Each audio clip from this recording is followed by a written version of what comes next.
Yes, araza gutangira akora mu nganzo gato cyane hanyuma tuze kugenda tuganira nawe. Ndayashima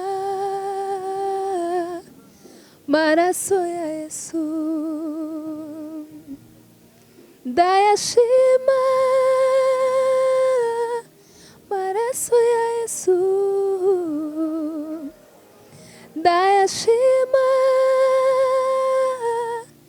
ayo maraso ni kubwanjye yamenetse, ni kubwanjye yamenetse. Yes, uraza kutubwira ninde turi kumwe uyu munsi? Umutima mwiza Ange. Ange, hari umuntu utakuzi, hari n'umuntu ukubona kuri screen, kuri televiziyo, ariko ntazi Ange ni muntu ki? Mubwireho gatoya kuri Ange. Ange ndi umuntu w'Imana. Uti ni umuntu w'Imana. Umuntu w'Imana, akarusho wenda bashobora kuba banzi abandi batanzi, ariko muri make ndi umuririmbyi muri healing worship team no muri Holy Entrance family. Yes, ndagize kutubwiraho gato. Uyu munsi Holy Entrance mwakoze igitaramo, igitaramo nabonye bari no gufatamo n'amashusho. Ndagize kutubwira uhuza gute kuba muri Holy no kuba muri healing? Uko mbihuza, akenshi usanga nyine gahunda za Holy n'iza healing bidahura. Ibyo nyine bigatuma bitworohera kuba twaba hamwe tudahuje gahunda, ariko nubwo bigoye ariko ninagerageza. Hanyuma uraza kutubwira nihe ndirimbo yo muri Holy ukunda cyane kurusha izindi? Uvuga uti ngiye indirimbo iyo nyumvishe iranyubaka. Indirimbo nkunda muri Holy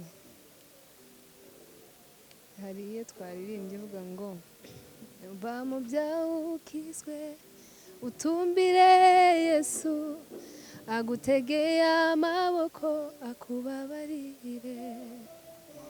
Hanyuma Ange, ndagize kugira icyo ubwira abantu bagukunda, bakunda Ange, bamubona muri healing worship team cyane, dore ko ariho ugaragara cyane. Ugire ijambo babwira, ugire ubutumwa ubaha.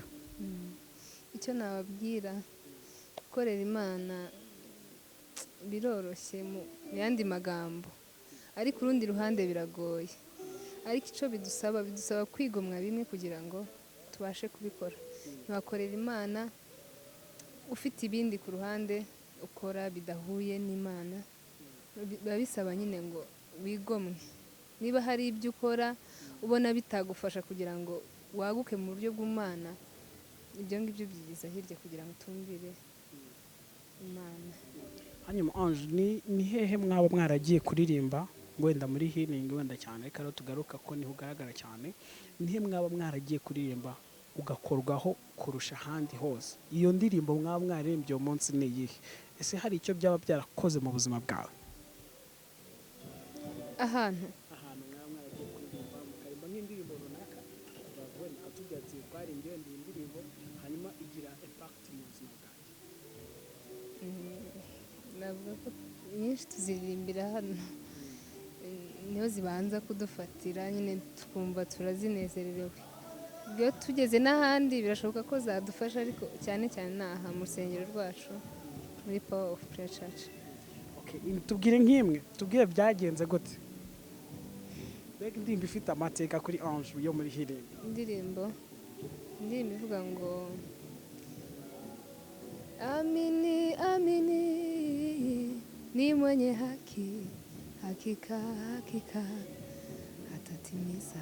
Iyo ngiyo nyine ijya imfasha cyane kandi ituma dushobora kwizera Imana.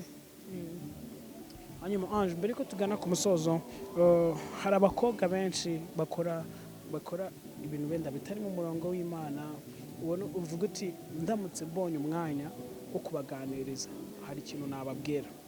Ange, baguhaye agatuti cyangwa se podium bakakubwira ganiriza abari bagenzi bawe mungana batari mu murongo mwiza, batazi Imana wenda cyangwa se bayimenye ariko bari kugendera mu zindi nzira zidakwiriye. Ange, aba bantu nube butumwa wabaha? ubutumwa nabaha cya mbere nabakundisha ibyo nkora. Kubundi imbere y'uko uhindura umuntu biba bisaba nawe warahindutse. Ibyiza ni uko babivamo bagatumbira Imana, kuko Imana harimo ibintu byose wakenera. Niba ufite ubushobozi buke, niba amashuri binaniranye, ushobora kuyashakira mu bundi buryo butari bwiza, ukangirika haba mu mubiri n'uburyo bw'umwuka, ariko Imana ifite ibintu byose dushaka. Njye nabasaba gutumbira Imana akaba ariyo bahanga amaso, kuko ibindi byose ni ubusa bizashira. Igihe turirimba indirimbo ya nyuma dusezereho. Ya nyuma iravuga ngo ntakikunanira, ntakikunanira, icyo nzi ni uko iyo utegetse biratungana. Hari ukuntu bikora iyo utegetse biratungana. Ndagushimiye Ange. Murakoze namwe.